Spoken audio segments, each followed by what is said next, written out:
session will be for 40 minutes, followed by 10 minutes of question and answer sessions. Thank you. It's a pleasure to be in conversation with Professor Grayling. The title of the panel is The Meaning of Almost All Things. It's an allusion to a book of his essays called The Meaning of All Things. Meaning of Things, yeah. Meaning of Things. But we are not discussing that book. It was an umbrella title allowing us freedom to discuss many of his ideas.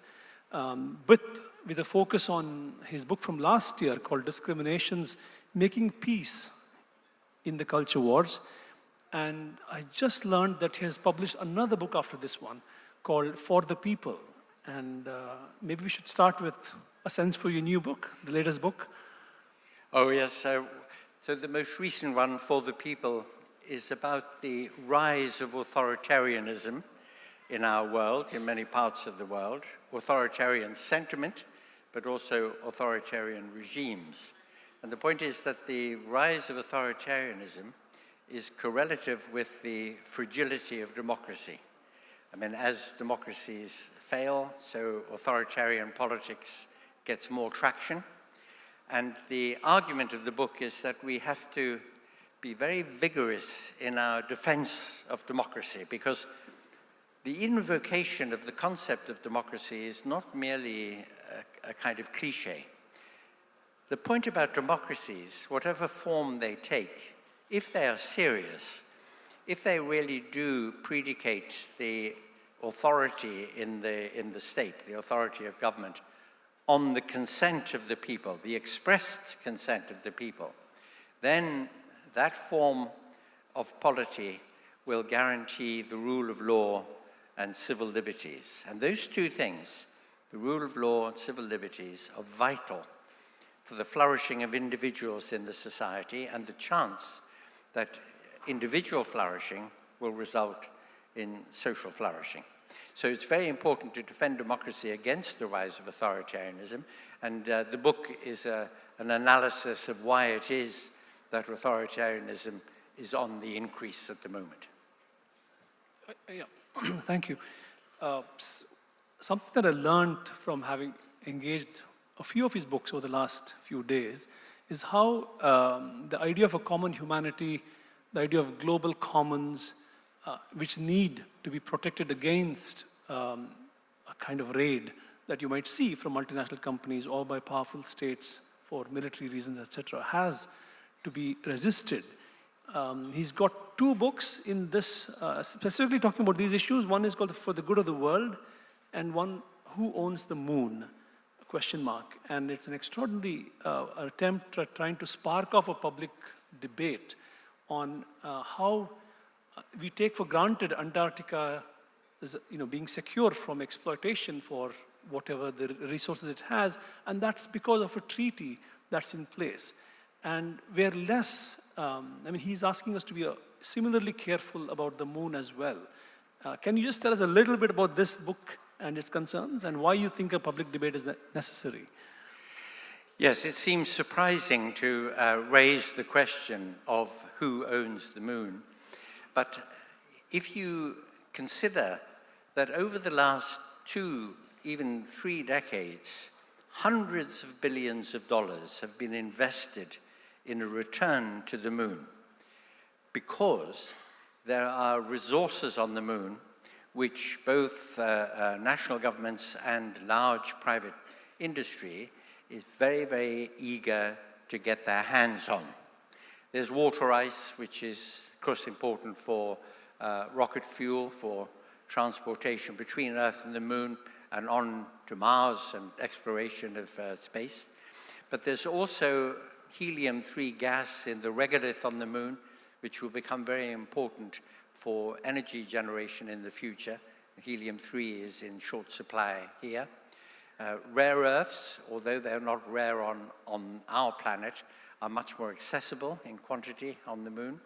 And therefore, this massive investment is explained by the expectation of massive returns on that investment. These hundreds of billions of dollars that have been invested expect thousands of billions of dollars of profit for the people who will get to the moon, begin mining on the moon, establish bases on the moon, lunar orbital stations. 2 are currently planned, one by the NASA consortium, the Artemis consortium, one by China. And so we see the expansion of humanity into space, driven by commercial and profit motives. And my anxiety is that without a proper framework for this, competition in space will result in conflict in space, and conflict won't stay in space. It'll come back to affect us here on Earth, of course. So the only international treaty currently managing how things will happen beyond the satellite zone is the 1967 United Nations Outer Space Treaty, which is very out of date and very weak in comparison to how we ought to arrange things. And my argument is that we should have a constitution for space. We should have a set of international agreements that will structure the way people behave when they start exploiting the moon, asteroids, and later on in the century, Mars, in the pursuit of profit. Because as we see from history, the pursuit of profit is always a source of problems in our world. It caused colonization, it's caused many wars. It is something which tends to override human rights and the justice to individuals. So in order to think ahead a little bit about what might happen out there in space, I thought the argument needed to be made now that we should think ahead. Thank you. Coming back to this book, the term culture wars is, of course, very specific to the Euro-American context. We have our own culture wars, but we don't call them culture wars. But can you give us a brief glimpse of what's at stake in these culture wars and why you think a book like this was necessary? Because you do see the culture wars as a part of the process with which the West has become democratic. So it's important for you to find a way out of that impasse. But a quick sense for the terrain of the culture wars. Well, those of you who spend any time looking at what's happening in Western and especially North American culture will be aware of the fact that over recent years there's been an upsurge in what's called wokeism. Now this word woke, it's a word which is now used as a term of criticism, of abuse, of contempt for people who indulge in what's sometimes called cancel culture or no platforming or the Me Too movement and so on. These are activists on the far wing, if you like, of the wokist movement. And in the rhetorical battle which the culture wars consist in, too little attention is paid to the other extreme. So if we think of the culture war battle as a battle between a kind of social left and a social right, then the far left of the culture war is where we see the wokeism activists, the cancel culture, and so on. Too little attention is paid to the far right. If you look at the United States, at the social media in the United States, you see that on the far right there are neo-Nazis, misogynists, manosphere people, people who say terrible things, awful, dreadful things on the far right, but they get much less attention than the people on the far left. And my argument in this book is that we should dig beneath the rhetorical battle between all the extreme things that are said and done on both sides and look at what is really at issue. And what is at issue is discrimination. Racism, sexism, homophobia, the marginalization of minority groups, the refusal to provide a fair place in society, inclusion in society, for people who don't fit some kind of putative norm. And that this great endeavor against discrimination has been going on ever since the middle of the last century. After the Second World War, especially, for example, in the 1960s with the civil rights movement in the US, with second wave feminism, with the gay rights movement. There's been a tremendous effort to push back against discrimination by people who before then, some of them, did not even have the right to ask for their rights. People who were enslaved, people who were second-class citizens or who didn't have legal status in society, like women until very, very recently in historical times. And so this was an effort to try to make society fairer and more inclusive, to push back against discrimination. And that endeavor, since the 1960s, has been very successful.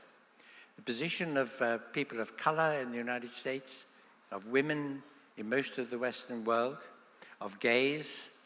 I mean, until the 1960s, it was a criminal offense to be homosexual in the United Kingdom.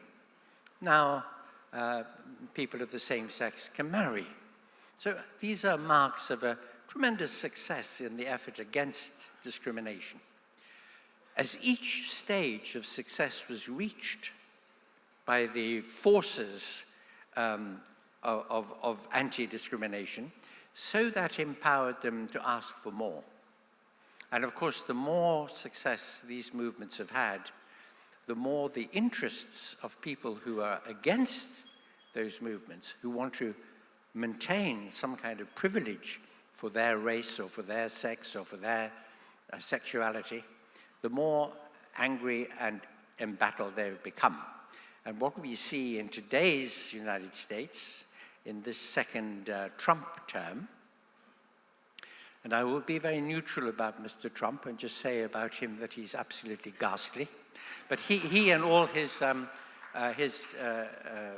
epigones have enacted a kind of assault against this endeavor to bring discrimination to an end by dismantling the diversity, equity, inclusion programs, by dismantling the critical race theory in history, which is trying to educate Americans about their own history, the history of slavery, of the Jim Crow laws, and the long-term effects of discrimination. And so what we see in the culture wars, really, is, on the one hand, people seeking their rights and a fair place, and on the other side, people seeking to defend their interests by perpetuating discrimination. And what I argue for in this book is that what we should seek to do is to recognize that this is a matter about human rights. Human rights are about individuals. In order for every individual to enjoy his or her human rights fully, other people have to respect them. Only think. Look at any regime of human rights and you will see that they are consistent. There are no rights that conflict with other rights. Rights only conflict with interests. Regimes of human rights are internally consistent. And if everybody in the world respected the human rights of everybody else in the world would be a much, much better place. And what we would see is the desirable outcome of peace in society, which takes the form of a recognition and an acceptance of the fact that we are a very diverse species, the human species, very diverse in many different ways, and that the way to think about things is not to try to seek cultural, ethnic, national identity and conformity. Instead of looking for a unity in the cultural, political, nationalistic terms in a society, we should look for something else. Not unity, but harmony. What we should be seeking to do is to reprise a situation which is said to have existed in the Iberian Peninsula in Spain in the medieval period, when there were Christians and Muslims and Jews all living together in Spain peacefully. And that period was known as a period of convivencia. Convivencia, a word which means the ability to live together. Accept, acknowledge differences, even indeed appreciate them, not see them as sources of tension and conflict, but to be accepting of those differences and allowing people their space.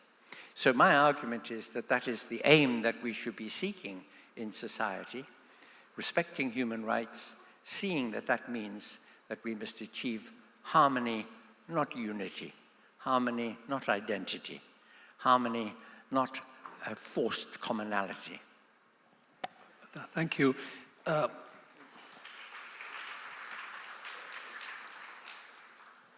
You're broadly sympathetic to wokeism, in quotation marks. You say the aims of wokeism are right, but some of its methods are questionable. You single out cancel culture and no platforming as those instances. You say they're an attack on the freedom of expression. Can you say more about these problems that has actually exasperated its own movement? Yes. Yeah. Yes, so cancel culture involves cancelling people, blocking them, ejecting them from the platform that they hold, or even indeed sometimes from society altogether. No platforming, that is preventing people from having an opportunity to speak, to put their point of view, because you disagree so fundamentally, so fiercely with their point of view. And the result of this has been that the right wing has set itself up as the champions of freedom of expression, because they say that the wokeists are denying them their opportunity to speak freely. Well, there are various ironies here, and one irony is that, of course, the people who historically have had privileged positions in society had freedom of expression because they owned the means of expression, and the people on the other side had no expression at all, let alone freedom of expression, because they didn't have a platform, they didn't have a way of voicing their views. But in my opinion, it is a very bad mistake for the people on the woke side to deny anybody's freedom of expression, however much you disagree with them, because they themselves need freedom of expression to be honored so that they can put their case, so that they can put forward their argument. If you deny somebody else freedom of expression, by implication, you permit them to try to deny you your freedom of expression. So it has to be honored. Therefore, we have to be clear about what we mean by freedom of expression. And we have to understand that freedom of expression is absolutely fundamental to a healthy society, absolutely fundamental, because without it, you cannot have a political process in which people put forward policy ideas, people challenge them and criticize them. You cannot have the rule of law where people can accuse and defend. You cannot have an education system worth its name if you can't explore ideas, different opinions, different ways of looking at things. You can't have a literary culture or indeed any kind of artistic culture if people can't express themselves freely and try out new things. So if you deny freedom of expression, you kill a society. It's absolutely fundamental. But to say that it is fundamental is not the same thing as to say that it is unqualified, because there are obviously times when an irresponsible use of free expression can be extremely harmful. The standard example we all know is to shout fire in a crowded theater, especially when there's no fire. Well, you might do you're free to shout fire, but if you do it, you can cause a great deal of harm. Therefore, the question is, when is the use of free expression responsible and when is it irresponsible? How do you decide? And the answer is, you can only decide on a case-by-case basis. What you want in the ideal is a thoughtful, mature-minded society able to judge when to say something and how to say it, when it's appropriate, when it needs to be said, when you should find a better way of saying what you want to say, so that you can achieve two things. Firstly, open and free communication, but secondly, open and free communication which is respectful enough and thoughtful enough about the health of society, not to use or abuse freedom of expression to do harm, to cause harm. This can only be done case by case, and as I say, it does require something idealistic, which is that people should be thoughtful and sensible. And as you know, with the exception of all the people in this room, people are not sensible and thoughtful generally, and they tend to be driven by their emotions. And when they are driven by their emotions, and they can lash out and they can say and do things which are very angry, but that is precisely what we should be trying to encourage ourselves and one another to do, which is to say, so precious is freedom of expression in a society, so precious, like a crystal vase, that we have to handle it with care, use it properly, and never use it as an excuse to harm others. You know, this very freedom of expression has also allowed for extreme polarization. Not to hold the freedom of expression the culprit, but there is polarized discussions, and the two sides are more interested than not in proving the rightness of their position than demonstrating it in ways that the other side may actually see it to be right. So there's a lot of blaming, shaming. There's a moral psychology component to this discussion on both sides. So when you're trying to communicate moral concerns that might traverse these borders, have you thought about how might we go about this? Even to make the case you make in these books about the value of reason, the paramount significance of reason to arrive at an understanding of how human rights are essential, etc. What forms might this take, given the way things are stacked in public discourse? So is this really a question about the opposition between reason and emotion and how we manage the problem? Yeah. Well, again, it is a question of how we as a society educate ourselves and encourage ourselves to try to think more dispassionately whenever possible. The word dispassionate, of course, is a word which suggests that even though our motivations for most of what we do and think tends to flow from our non-rational side, and by the way, our non-rational side is not necessarily our irrational side, as after all, our emotions are non-rational. But the whole point of the place of reason in our thinking about matters of politics and of society, and in these great conflicts within society, is that we try to use reflection, reasoned reflection, rationality, to educate and govern our emotions. Think of it like this. Small children, little toddlers, little infants, are anarchists.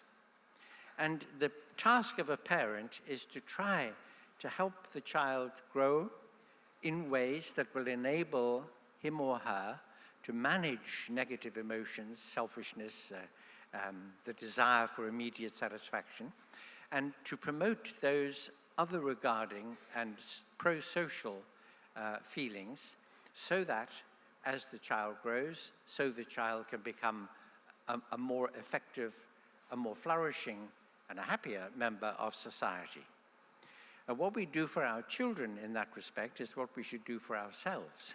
That is, the attempt to step back from our emotions a little bit and reflect on how better to direct them and how to manage them. The whole process, really, of the application of reason is not to reach a kind of... You remember Mr. Spock in Star Trek? Mr. Spock allegedly had no emotions and he was completely logical. Personally, I think he did have emotions, because I think he was in love with Captain Kirk. But he was meant to be purely logical. And it has been pointed out that if somebody had no emotions at all and was purely logical, like an AI system might be, and that's a whole other story, they would not be very effective reasoners. You need a marriage of emotion and reason. You need to be able to feel engaged and to have aims and desires, but they need to be educated and guided by reason. And that is something that we have to learn to do and discipline ourselves to do. That is why we try to teach in our schools and universities ways of thinking, ways of being good at evaluating. You know, what we talk of as critical thinking. That phrase, critical thinking, is such a cliche. It's bandied about, and we don't really understand the huge importance of it. And I can illustrate by just one example. Some of you in this room will remember in the 1990s when the internet became a thing, and we were all so enthusiastic. Here was a great agora, a great marketplace of ideas, discussion, debate. There would be no gatekeepers to stop us from finding things out and so on. And we thought this was wonderful, a new, completely international democratic age. Well, what has happened is that the internet has become the biggest lavatory wall in history. Everybody is scribbling their horrible graffiti on it, hate speech and pornography and all sorts of terrible things. And therefore, we have to teach people how to be good at assessing what they meet with in this barrage of opinion and claim and false facts and conspiracy theories, and of course data. We have to teach them that data is not information until it's organized, and information is not knowledge until it is understood, and that there is even a higher stage than knowledge, and knowledge is just the platform for it, and that platform is for understanding what you know and how to use it. And these are exercises of the intellect. And when we have helped people to become good at using their intellects, then we find that they tend to be better at managing their emotions. And in a world which is less governed by raw emotion, I mean, let me again neutrally mention the ghastly Mr. Trump. There is a man who is driven by emotion, whose policies come on the wings of emotion, not on the wings of reason. And you see the chaos that this causes. Well, emotions are very powerful. Emotions can create a great deal of chaos in our world, as they do in our relationships. And that is why this idea of the education of our emotions is so important. Again, you mentioned that human rights is a kind of ethics that transcends outlooks that have been formed by tradition. And the word tradition or religion or any of these things from the past figure very little in most of what I've read, the 4 books of yours that I've read. Traditions exist everywhere. In some societies, they're present more massively, more heavily than some others. But have you thought about how sources from tradition, however understood, could advance the kind of modern-day democratic politics you're trying to advocate? Not in an instrumental fashion, let me reach out for that because it helps me say this, but in a deeper sense, in an existential sense, crafting a politics that is rooted in what one might loosely call tradition, but it has a past. It's a current that can be worked with. Again, not in a self-conscious manner, but there's no room for that in this discussion. I wonder if you can make room for it. Well, yes, I think that this is a very, very important issue and a very good question.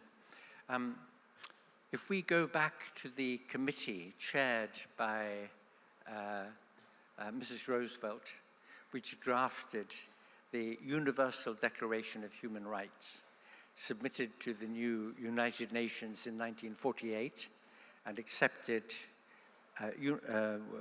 with complete consensus by the General Assembly in that year. Mrs. Roosevelt's Human Rights Committee was made up from people from all around the world, so representing quite a wide range of major traditions and major civilizations. That committee had before its face the devastating evidence of what happens when the rights of people are ignored or trampled. The devastating evidence of the Second World War, in which so many millions of people died, suffered, were persecuted, were treated horrendously all around the world. So in the face of this very vivid evidence of what happens when you don't respect individuals, they were able to draft a set of provisions with the aim of not telling people how to live or what to do, but instead to open a space around each individual human being within which he or she, if they have the energy and the desire, could create for themselves a life that they felt to be worth living, a life where they might seek to achieve those goals or aims or to find that degree of flourishing that they wish to achieve. So in that sense, in just opening a space around individuals, not trying to legislate what people should think or how they should act or what choices they should make, the idea was, in a sense, to provide just a kind of negative set of provisions, negative against whatever would reduce the chances of the individuals from flourishing. And that is why I say that regimes of human rights transcend culture, they transcend traditions, they apply just in virtue of a person being a human being before anything else, before being a man or a woman or an American or an Indian or a this or a that, doesn't matter what. That transcending all those many diversities among human beings. And these diversities, you know, are very rich and good. They sometimes cause a lot of conflict, yes, but they also provide us with immense riches of different perspectives and different ways of feeling and living and eating and relating to one another and so on, and that's a good thing. But as it were, beyond that, it's terribly important that we should regard human beings and other sentient creatures, and indeed the planet that we share, as being something which is eminently and fundamentally worthy of our concern and of our right treatment. And this is what regimes of human rights seek to do. And my own view is that human rights are about individuals. The idea of the rights of groups, of group identity, of nations, and so on, is a spurious extension from the idea of the rights of individuals. Ultimately, the individual is the locus of rights and of laws.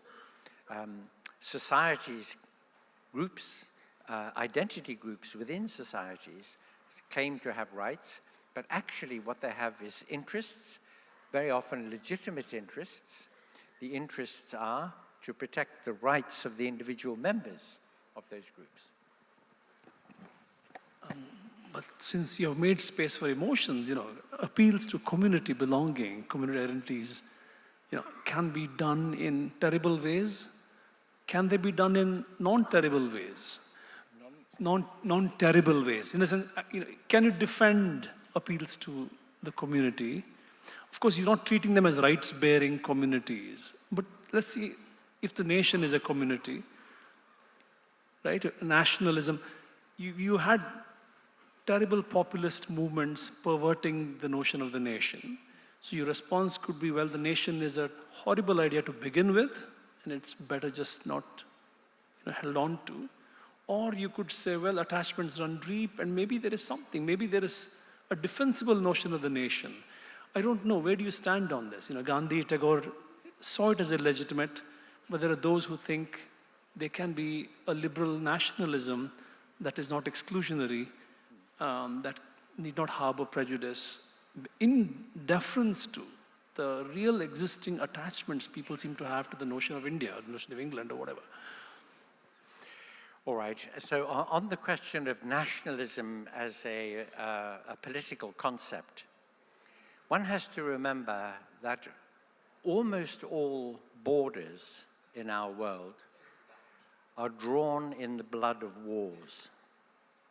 I mean, that is something which is vividly the case in this part of the world, of course, the border between India and Pakistan, but in Europe, even more markedly because of a equally long history, but with many, many more internal, internecine conflicts between people who were fundamentally the same, ethnically the same and in other ways.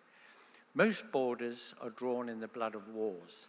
And so nationalism and nationalistic forms of patriotism are artificialities, and they are exploited in order to try to motivate politics, motivate people in times of international conflict, and they are sources, therefore, of great trouble. I think that the mistake which is very often made when people talk about nationalistic sentiment is that, of course, people are very attached to their roots, to their cultures, to their languages, to the music, the food, the traditions of their society. And this is a good thing. It's a good thing to have roots. It's a good thing to have a sense of belonging and sharing with other people. But this is something that can happen independently of, irrespectively, with regard to nationalism, political nationalism. If we look at the European Union today, and by the way, I should mention that although I come from the UK, I've been living for some years now in Paris. Imagine such hard work living in Paris.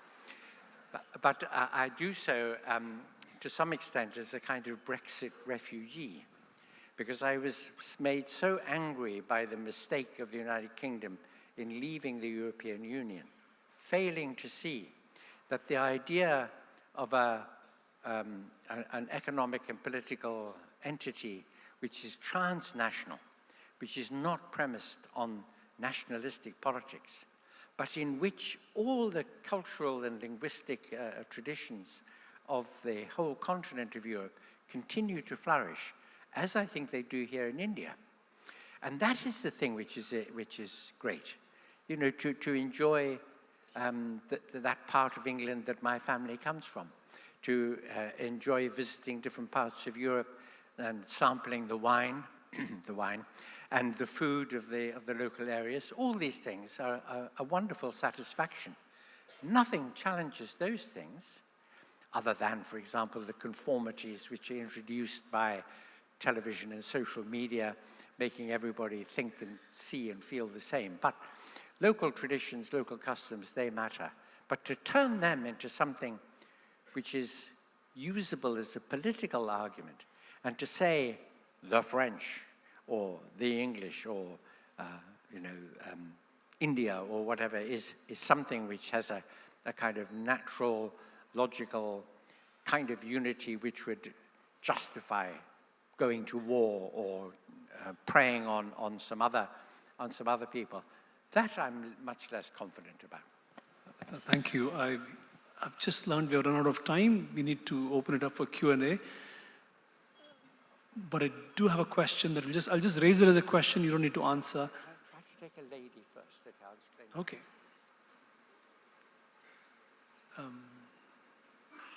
Mukund has a question.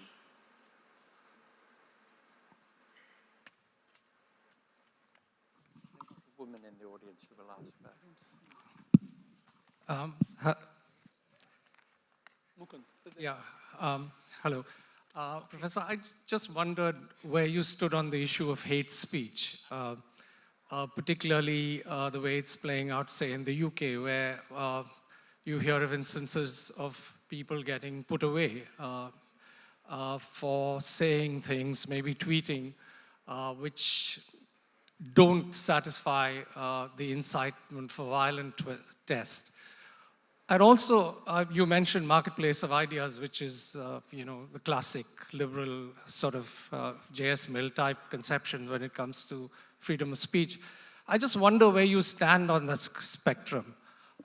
Is there a case at all for sort of, the kind of position, say, the American Civil Liberties Union took with respect to sort of Skokie, Illinois, in today's world, where, as you say, the internet is full of hateful, divisive, awful, abhorrent speech?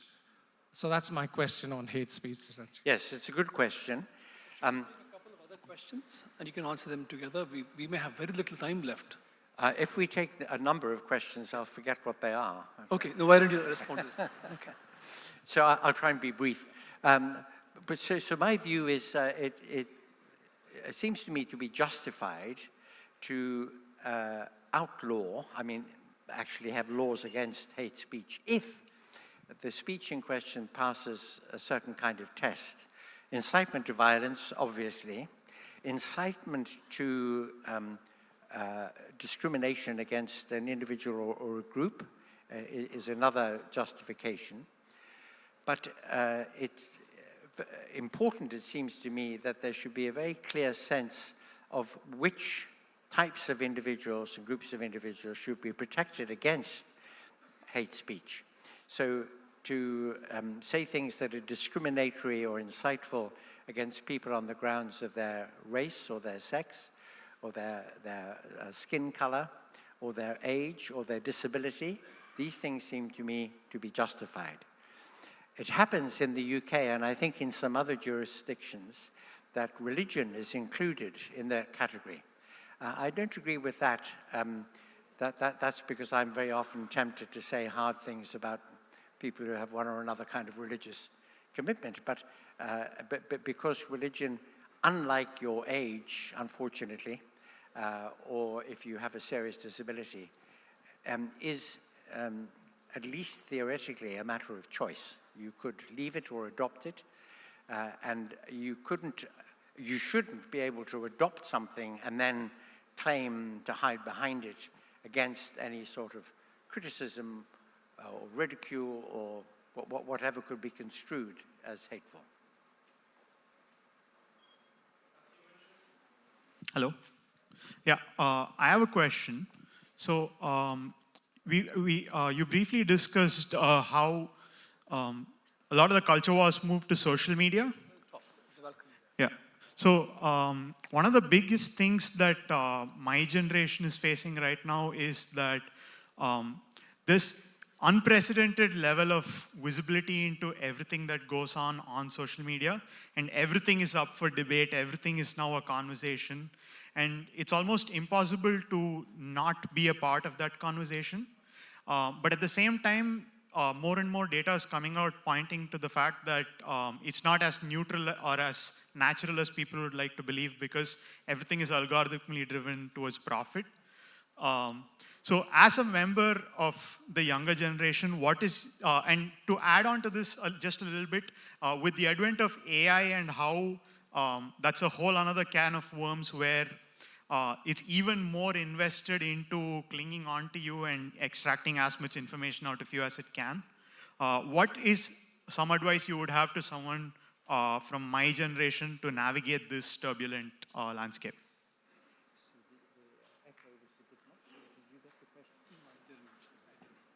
I'm terribly sorry, but the acoustic makes my already rather fallible hearing. Can you restate the question very, very concisely? Yes. Okay. It is something along the lines of so much of information that is available on social media, and there is also information that is skewed or moving towards one end of the spectrum. So what is the advice that you would provide to members of his generation in terms of how they navigate information versus misinformation / disinformation? Am I right? Mostly. Almost right. I mean, we're discussing not all things, but almost all things, so fair enough. So if I answer that question, will that... look, I think we have to be very careful to think slowly in Daniel Kahneman's sense, you know, the contrast between thinking fast and slow. There is a question, a one-word question, that we should always have on our lips whenever we read or hear anything, any opinion, even from a very authoritative, accurate source like the Hindu newspaper. We should have this question on our lips. And this question is, really? That is the key question. And we have to look at alternative sources. We have to look across the spectrum. We have to be prepared to open ourselves to opinion, claims, and so on from sources that we would not naturally wish to see. or take opinions from. Because in amongst all the barrage of claims, opinions, reports, or so-called reports, there is good information to be found, and a great deal of misinformation, and a great deal of partisanship. And the real problem is partisanship. So people wanting you to accept or believe something or to see something a certain way. A classic example is what has just happened in the United States with these ICE agents shooting to death a woman in Minneapolis. And the two utterly different sides of the story about what really happened, what actually happened in the incident. Although amazingly, you can see on some of the footage that has come out of it where the weight of the argument lies. But in that kind of case, it's terribly important to be critical and evaluative and to try to trawl as much information as one can get. So the advice would be, never rely on a single source. You know, back in the day, the BBC used to say to their reporters that you cannot report something unless you have two independent sources of information about it. You cannot report something from a single source. Well, nowadays, of course, you could have what you think are two independent sources coming at you on the internet or social media, but these two independent sources may have a common root. And that's why it's all the more important to be very, very adept at scrutinizing what it is that people claim and say. You have to be a journalist in your own person to try to get at some more rounded picture. Thank you. I've just been told that we need to close. There's no more time. So thank you all for being here. Please join me in applauding Professor Grayling for engaging us in this session.